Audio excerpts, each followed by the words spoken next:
is up, you guys? You know it's your girl Creole Barbie here with Creole Barbie TV, and you know I had to share some light. I had to give you guys some information because it is Black History Month. Hey, ho, hey.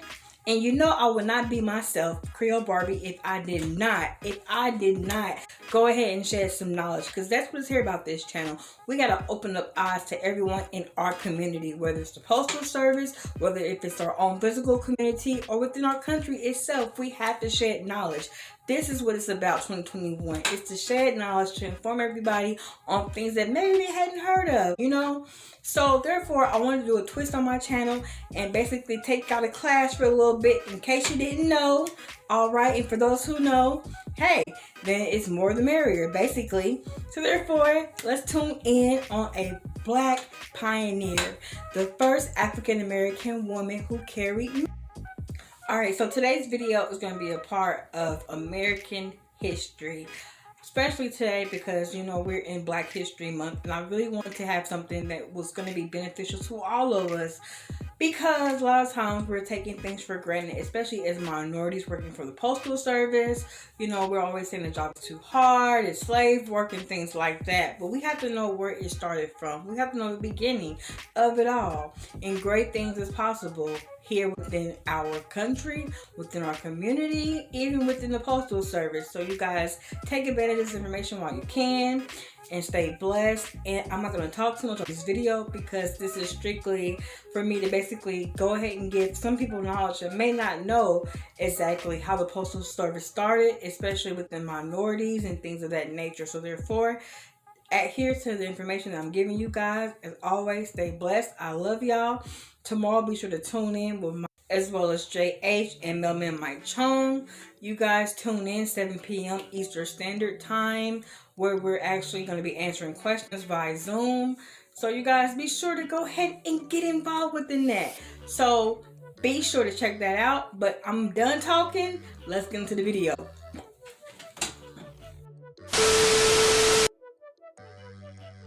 Black pioneer named Mary Fields.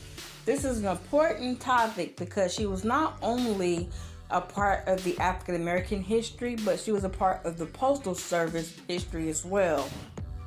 So the next time we say that the job is too hard, that we're a woman, that we're being discriminated against, just think about Mary and how she opened and paved the way for minorities to even be a part of the Postal Service. Because there was some point in time where minorities did not work in the Postal Service. So the next time we think about our jobs and say how much of a headache it is and how hard it is, let's count our blessings and be more thankful and grateful. Meet Mary Fields, better known as Stagecoach Mary. Bandits beware. In 1890s, Montana would be male thieves did not stand a chance against Stagecoach Mary. The hard-drinking, quick-shooting mail carrier sported 2 guns, men clothing, and had a bad attitude. She was the first African-American woman to carry mail. She stood out on trail and became a Wild West legend. Now, rumor had it she fended off an angry pack of wolves with her rifle because she had a bad temperament of a grizzly bear. Stagecoach Mary was born in 1832. She was born into slavery, but most likely her birth year and the exact date is unknown. Even her birthplace is questionable, although historians do believe that she was born in Tennessee, Hickman County. Her story became more clear after the end of Civil War. When she was freed, many enslaved people had headed up north to a more friendlier territory. As such, Fields did the same thing.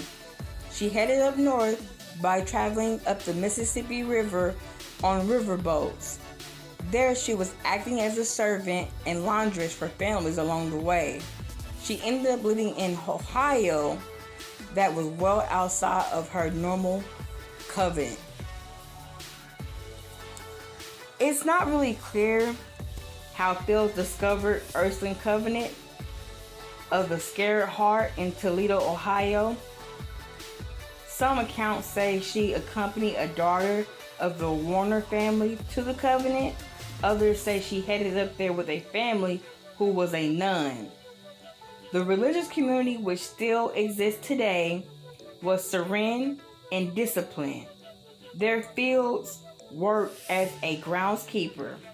Her gruff style, penchant for cursing, raising eyebrows, and the quiet covenant. When asked how her journey to Toledo was, she reportedly told one of the nuns that she was ready for a good cigar and a drink. Historical records show that nuns complained about her temper and her difficult nature. According to historian D. Gragogan, one nun remembered Fields' wrath. When anyone disturbed her, loving kept ground, saying, "God help anyone who walked on the lawn after Mary had cut it." Fields also tussled with the nuns over her wages, behavior that would have had shocked white women who expected African Americans to be well behaved and subservient. Though Fields struggled to adjust to the sheltered life of the covenant, she did make a friend, Mother Amadis Dunn, the covenant's mother superior, known for her fearless and charisma. Dunn was called to missionary work by her bishop and headed to Montana, where she found an Ursuline covenant there in 1884. There she assisted Jesuit priests who were starting schools for the Blackfeet Nation in 1885. Fields got word that the beloved nun was gravely ill and headed to Montana to help her. The West suited Fields, who nursed Dunn back to health and began working for her New Covenant near Cascade, Montana.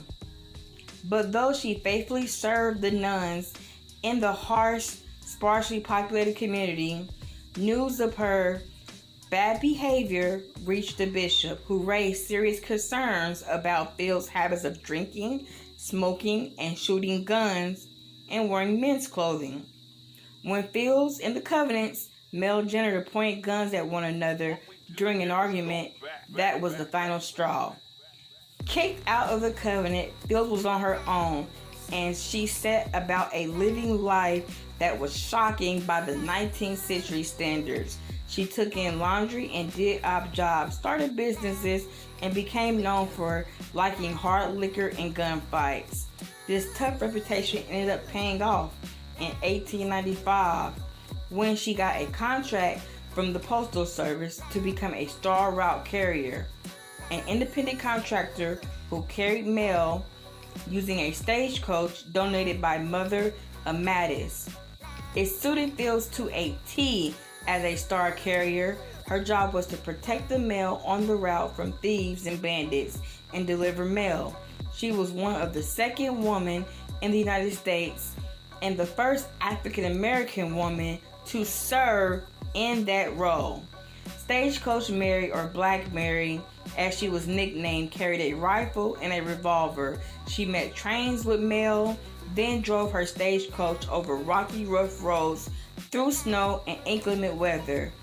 And though she intimidated would-be thieves with her height and her tough demeanor, she became beloved by locals who praised her generosity and her kindness to children. For 8 years, Fields protected and delivered the mail. Eventually, age caught up to her and she retired. The community railed to support her despite occasional dust-ups with neighbors. Local restaurants gave her free meals. Saloons regularly chatted with her until bars became forbidden to women due to a town ordinance. When she died on December 5th, 1914, her funeral was one of the largest in town. Because of her scant records and the temptation to create Wild West legends out of ordinary people, many facts about Fields' life is still unknown. What is clear that her life and her real life persona extraordinary enough to draw plenty of attention on its own. Mary Fields did not need to be a myth. She stood out from the crowd and deemed to becoming the first African American woman to carry mail for the United States Postal Service.